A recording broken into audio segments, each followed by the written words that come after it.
Hi, welcome to the Property Gurus. This video is the fourth in a series looking at the renovation of a 1930s semi-detached property. When we took on this property, it was in a dire state, so we completely stripped it back and have renovated every single square inch. We'll talk you through what we've done and how we did it, and how you can think about approaching your renovation project. The slides you can see here show you some examples of what the property was like when we took it on. If you haven't done so already, please subscribe and give us a thumbs up, and we hope you enjoy the video. This video looks at the design of the exterior of the property, and this is an area where you can add a huge amount of value for your renovation project. The photo you can see here shows the property as it was when we took it on.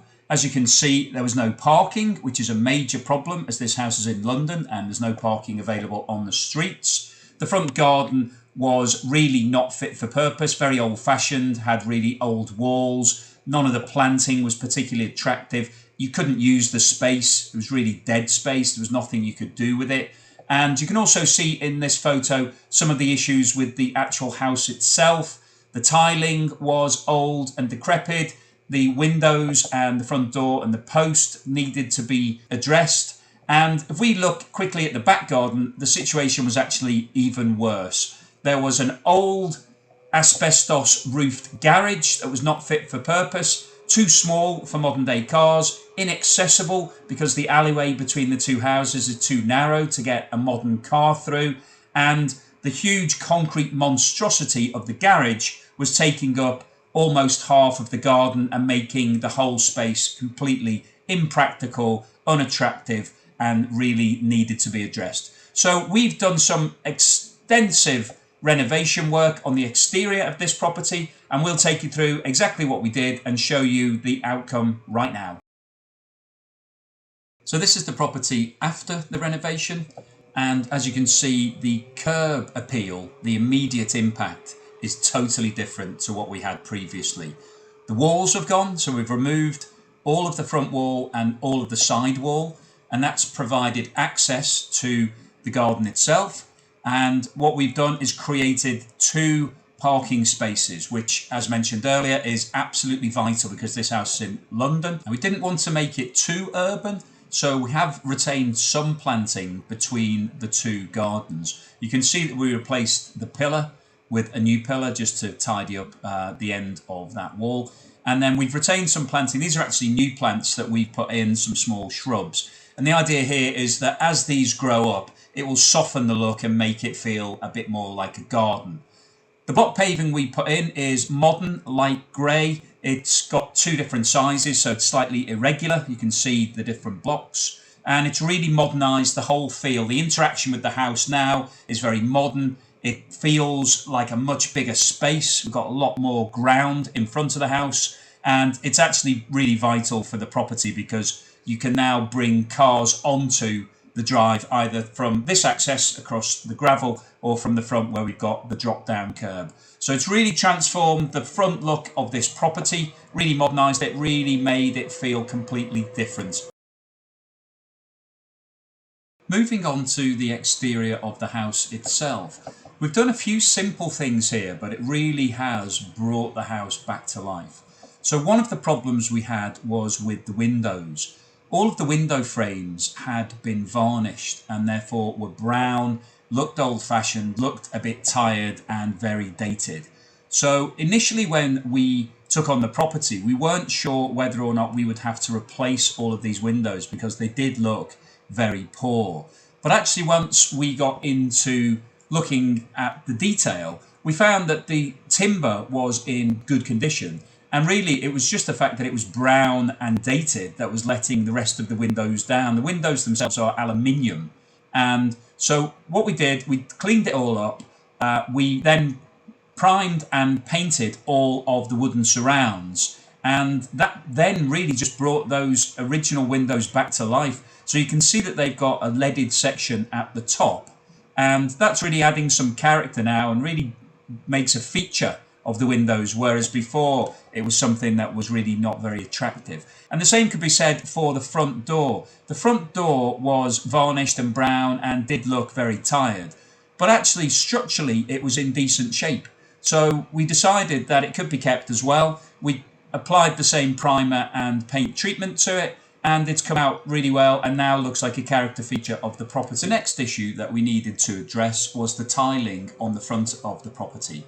This was the original tiling, was old, dirty, and potentially could have been cleaned with a bit of jet washing, but it wouldn't have looked spotless and pristine as the brand new roof that we'd installed for the loft conversion does. So we decided that it was worth the extra cost to replace the whole of that front section with tiles that matched the new roof that we put on for the loft conversion, and it really does change the feel. It makes it look like a new property. If we'd have left the old ones in place, it would have looked a bit disappointing and really would have spoiled the look. And by doing that, it brought the bricks back to life, so they now look like they're a new feature, even though they're original and the same as they were. And then the final thing for us to do was to paint the whole of the house. So this house was painted when we bought it, and we just applied a couple of coats of bright white, brilliant white paint, and that's really given it that modern feel and made it look much more attractive than it was previously. It also tied in some of the old patchwork that had been applied here and there where the bricks had been tidied up and repaired. So a bit of lick of paint has really changed the feel of this property. So the biggest transformation of all of this property has been in the back garden. As we walk down the passage between the two properties, you're greeted now by these two garden gates. Previously, there was an entrance to the garage, and these garden gates were the entrance to this garden next door was much further back. So at least 3 or 4 meters further back. And the reason for that was that we had a large old garage here. So where this fence post is now was actually the start of a wall that cut back diagonally that way into the garden, and we had a big entrance into the old garage. And the old garage was not fit for purpose because it was too small, it was concrete, it had an asbestos roof, which is dangerous, and it basically needed to be demolished and removed. The other thing about it was taking up over half of the back gardens. So we got some guys in, got the diggers in. They had to dig out all of the concrete base of that garage and remove all of the previous patio, and then we've created a little oasis. Let's go and have a look at the garden itself. So here we are in the kitchen diner looking out towards the garden, and the first issue here is that it's really important when you're designing your project to make sure that the interaction with the garden works. So we've installed double patio doors here, and we wanted to create as much light as possible in this room. So we went with the top section that is one glass panel, and then the two doors themselves both open out fully. Now this extension was already here, and we did consider whether or not we should extend it fully across the back, but the economics of that really didn't work. It was too expensive in terms of the amount of extra floor space and value that it was going to add. So we decided not to do that. Otherwise, we could have installed glass doors across the whole back of the property. But as we decided to keep the extension as it was, we went with the best possible option. So we've created a patio here that is very private. It's south-facing, so it's early in the morning at the moment, so the sun is coming round, but this area is in sun all day long. So it's actually a bit of a sun trap, and we thought it would be perfect for a barbecue space. So we dug up the old patio that was here. So we got the diggers in, they had to do some quite industrial removal, and we had to redo the drainage. So you can see that there's drainage coming out on the wall here, that from the kitchen, and that's from the dishwasher and the sink. And this square here is now a manhole cover, so we put access to the drain into this patio. And we paved it in a modern light grey sandstone. So this is Indian sandstone. We've used an irregular pattern, so you can see that the slabs are different sizes. And that gives it a modern contemporary look. The colour's nice, it ties in with what we've done around the front of the property. It's low maintenance. We've got some drainage down the side here, so you can see where we've got this gravelled area. The patio's on a slight fall, so it runs to this area, and then that runs into this drain. So it's got good drainage, and we've done that around the front of the extension as well. And then when we're working on the actual design, we wanted to have a good usable space. So we've got 3 meters where the extension finishes, and then we brought it further another 2 meters. So from the rear of the property where the doors are, it's 5 meters of usable space, and we've run that all the way across the garden.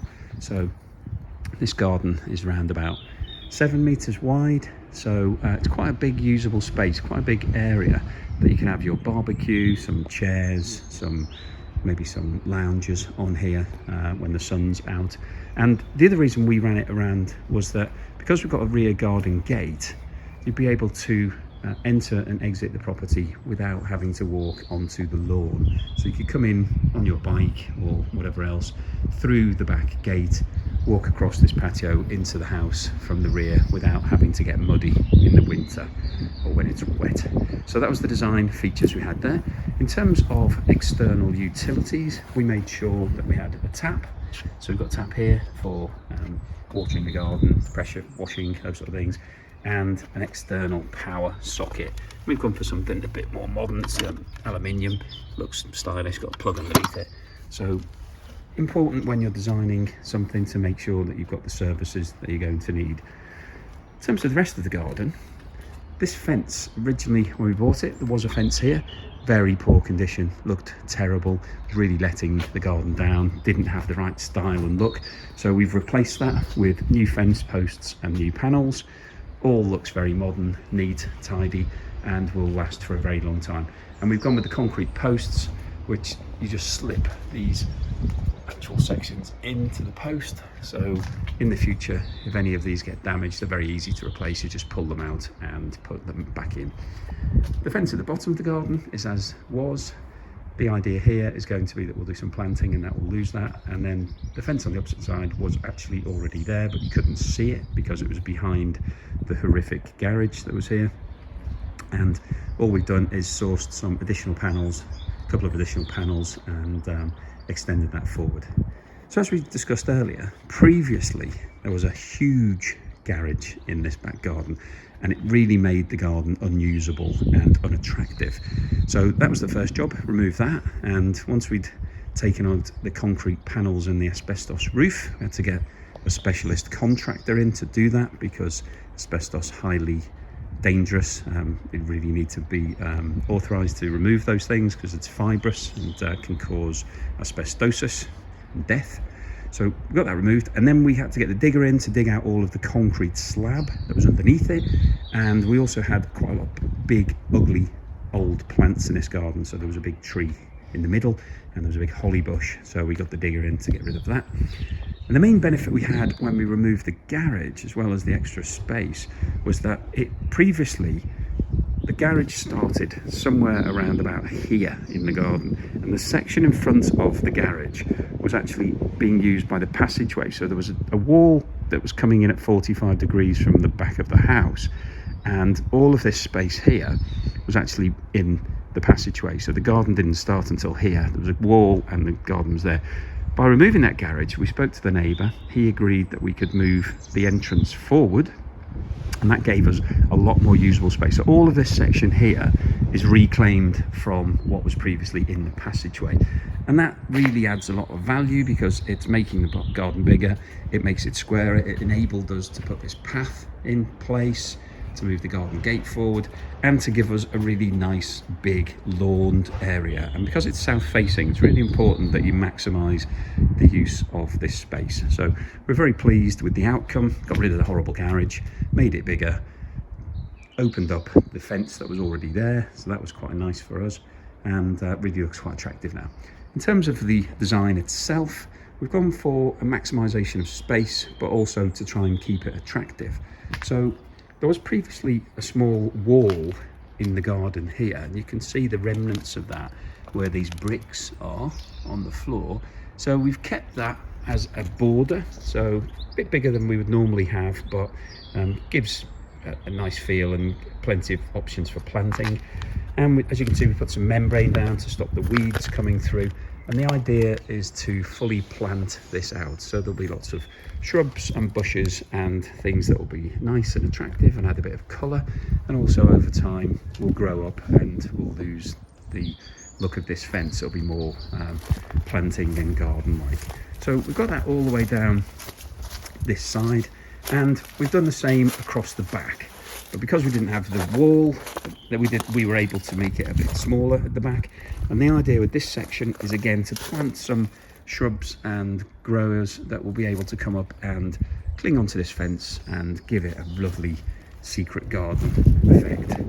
And then we've done the same across the far side, but a much slimmer channel. So this is about half the size of the one on the other side, but again plenty of room to be able to put in some nice flowering plants and shrubs and things that will grow onto this fence, and over time will make it feel really quite special here. And then the rest of the space we put down a lawn. This is a standard lawn, but it's really quite easy to do, comes in rolls. Once we'd put the sub base down and flattened everything out, it was just a case of rolling it out and letting it take to the garden itself. So this has been down for a few months now, quite mature, all growing nicely, so all looking good. So that's the summary of the landscaping at the back of the house. The big jobs were the removal of the garage, the redesign of the patio, which we've extended out to make it more user-friendly and easier to access, the installation of the services, so the water and the power, and the new fence that's come in on this side, the future planting, which is all to be done soon. And we think that it's really transformed the whole look of this garden. It makes it feel so much bigger. It's far more user-friendly, really attractive, and really maximizes the potential that this garden had. So when you're designing your project, think about how you're going to use it, what you want to do, how you're going to split the space between soft garden area and hard standing, and make sure that you do your design and planning before you start the work. We've been the Property Gurus. Thank you for watching. If you like what you've seen, give us a thumbs up and subscribe, and we will see you on the next video. Thank you.